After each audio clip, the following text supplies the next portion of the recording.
coastal areas, 40, 50-mile-an-hour gusts, and this is just anticipated gusts.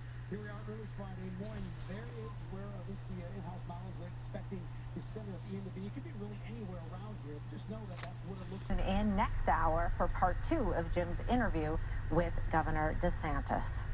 So there you can see some of the storm surge flooding here. We want to walk you through some of the damage and the storm reports that have already happened. Of course, Dr. Knapp, 2.6 million still without power, and some of the power grid is going to have to be rebuilt in some of these areas. So it's going to be a long time in some spots.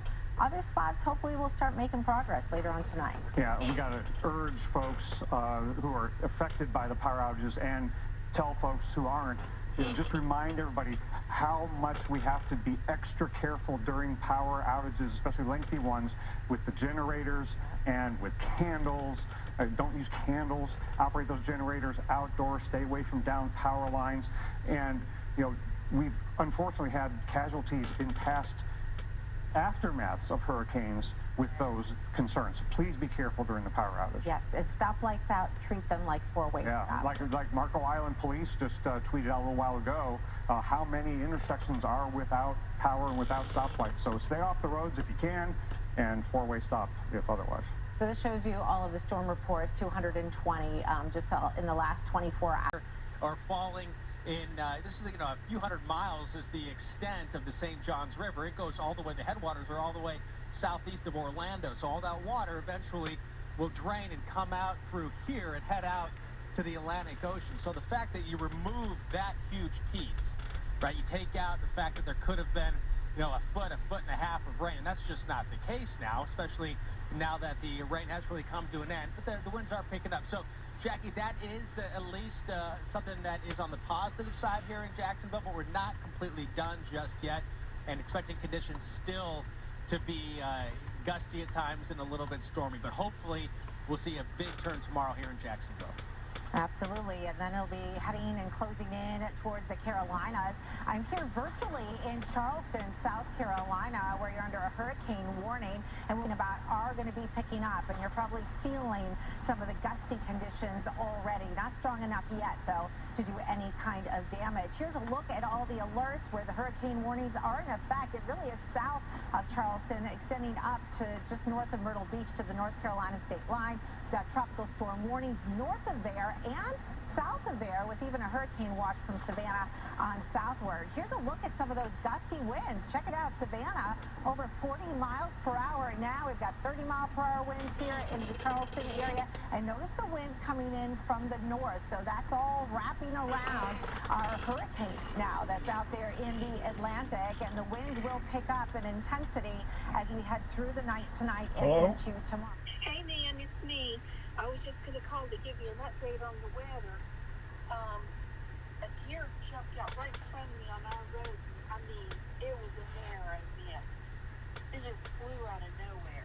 Wow. Right there at the Pickett's house. It came from the other side of the road, just flew over and went up toward the Pickett's house. Then I'm sitting in traffic there near Miller Street, and some acorns flew off and hit my car. It didn't do any damage, but it sounded like a bomb going off. Yeah. And so I just wanted to let you know, it doesn't look, like what you'd expect if we were getting a direct hit, but it's pretty windy out here. Yeah, we had power go out for about 30 seconds. Everything clicked off, and then... Yeah, so I would be, if you go somewhere short distance, and just take it kind of slow. Gotcha. The deer have been moving this month. This week. They're moving. The deer. Oh. Deer have been moving around. I guess they're getting ready for fall.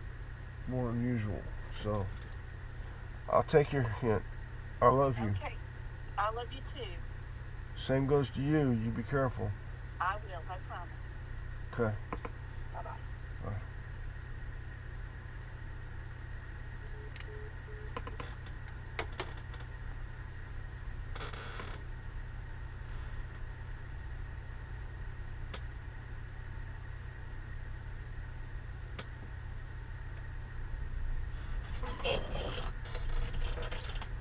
42 minutes. I might have some new life to my 4.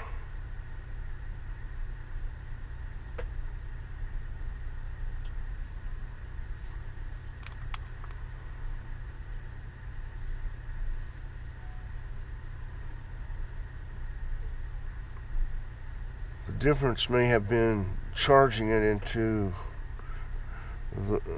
a wall outlet with the surge protector instead of charging the battery through the computer. That's all I can think of.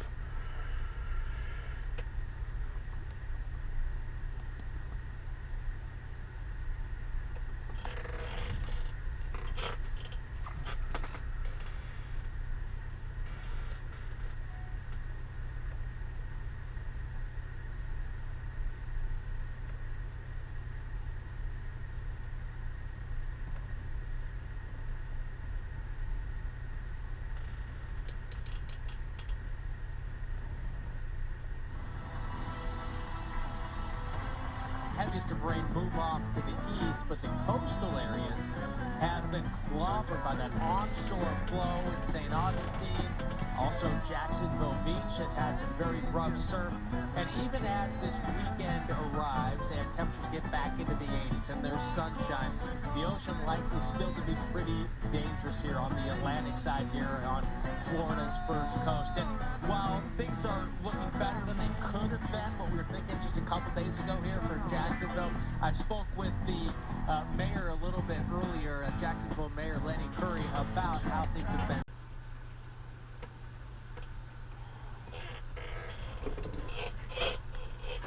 This is GoPro Hero 4 test, and it just happens to be on the outside of Hurricane Ian. I'm in North Carolina.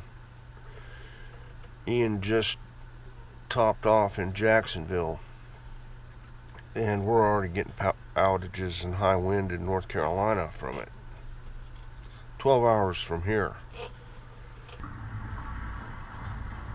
This is Storm Center. Good evening, everyone. I'm Dr. Rick Knabb. We have a lot to talk about with regard to the ongoing impacts, catastrophic impacts in the state of Florida from Hurricane Ian. But we've also got what is going on in northeastern Florida and into Georgia, South Carolina, North Carolina. Ian was a tropical storm. It was 70 miles an hour earlier today, now back up to a hurricane, so it's going to be near that tropical storm hurricane threshold all the way until making final landfall in the southeastern U.S.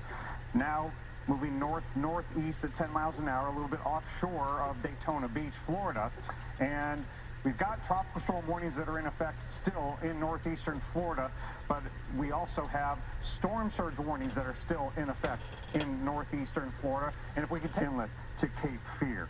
And we've got storm surge watches and hurricane watches going farther northeast from there. So this area, North Carolina, for storm surge and for wind, we have made the transition to some warnings as well. So we've got wind and water issues to talk about there in a little bit, but I want to update you what's going on in northeastern Florida. We still have the tropical storm conditions. There's the center offshore, but this northeasterly flow has wind and water impacts, and the water is both saltwater and freshwater impacts. These are recent gusts in the St. Augustine area, well above 60 miles an hour.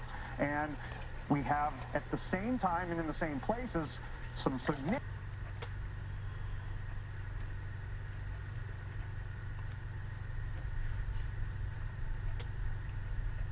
started with full charge about 4:45, 4:47, and it's already down 1 bar.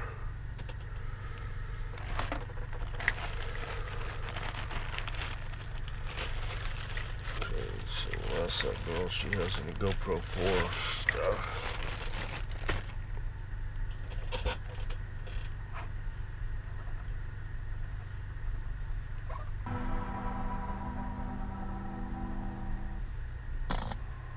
One area of Florida that was hard hit by Hurricane Ian, Fort Myers. Storm surge turned the marina there into a mess, and our national correspondent Justin Michaels shows us. The devastation and the damage, extraordinary here in Fort Myers, Florida. Along the Caloosahatchee River, the storm surge coming in from the Gulf and inundating so far inland. To the tune of 7 feet all through downtown Fort Myers. It's amazing to think the old record that was broken with Hurricane Ian was over 3 feet. This was over 7 feet. In fact, 7.26 feet to the closest flood gauge and storm gauge here in Fort Myers. And what that did was bring a water inundation, the likes of which this place has never seen. You can see the boats behind me washed up on shore. Not just the boats, but the entire dock system here in this marina was also washed in. Some of these boats are people's homes, meaning they are homeless now. Hotels have filled up. There is still no power. People are still trying to figure out where loved ones are, where their pets are, where their boats are, which in some cases, again, are people's homes. 24 hours after the storm, this is a very hard go for so many people. And in fact, we've been talking with people on the streets here in Fort Myers today about what this was like. Can they compare it to Hurricane Irma 5 years ago compared to Ian? And what they say, Irma just couldn't stand a chance against the power of Ian coming ashore as a Category 4 storm yesterday. This is a storm that will be talked about for decades to come, generations to come. And as far as the cleanup here in Fort Myers and really all of Southwest Florida's coastline, this is going to take decades, and the scars will likely be here forever. In Fort Myers, Justin Michaels, the Weather Channel. Now consider this, how intense the hurricanes have been in just a very short period of time. In the last 5 years, we've had 6 landfalling hurricanes in the Gulf of Mexico of Category 4 or 5 strength. We had Harvey. It was the biggest rainmaker from a hurricane in United States history. Laura and Ida, devastating consequences that went well into the Northeast. Michael, Category 5 landfall. Then, of course, Ian and Irma, devastating parts of Florida. Now, when you take a look at Ian's legacy as a whole, it will be storm surge, it will be wind, it will be rainfall. But the amount of people that are without power right now is pretty staggering. 2.6 million customers across the state of Florida. If you take a look at some of the surge that we had, you saw the boats behind Justin, right? 7.26 feet of storm surge in Fort Myers, far and away the highest surge they've ever had there. Then you take a look at the footprint of rain. Incredible amounts of rain here, between 15 and 20 inches of rain, which caused flooding well inland. Not surge flooding, just plain old rainfall flooding. We are not done, however, with Ian just yet. Phase 2 now to come. Our hurricane expert and former director of the National Hurricane Center, Dr. Rick Knapp, joining us from the lab. Where do we go from here, Doc? Well, we go to South Carolina and along the way, northeastern Florida, the Georgia coastline, North Carolina, all going to be involved with wind and water impacts. Northeast Florida still experiencing it. We'll get the new advisory here momentarily, but still it's right near that tropical storm hurricane threshold and will be all the way to final landfall. Tropical storm warning still in effect in northeastern Florida, and storm surge warning still affecting northeastern Florida. We'll talk about this component of it in just a little bit, but right now we've got those strong winds going on the coast of northeastern Florida, still gusting near 50. We've gusted over 50 and 60 in places. And look at these recent reports, 63, 67 near St. Augustine. And we've got the combination of saltwater flooding from storm surge, freshwater flooding from heavy rainfall. Still have this considerable threat. Flash flood warning in St. Augustine and Palm Coast. In Flagler Beach, we've got damage to the pier. We've got pineapple-sized rocks on the road. Marineland, the lab there flooded by storm surge.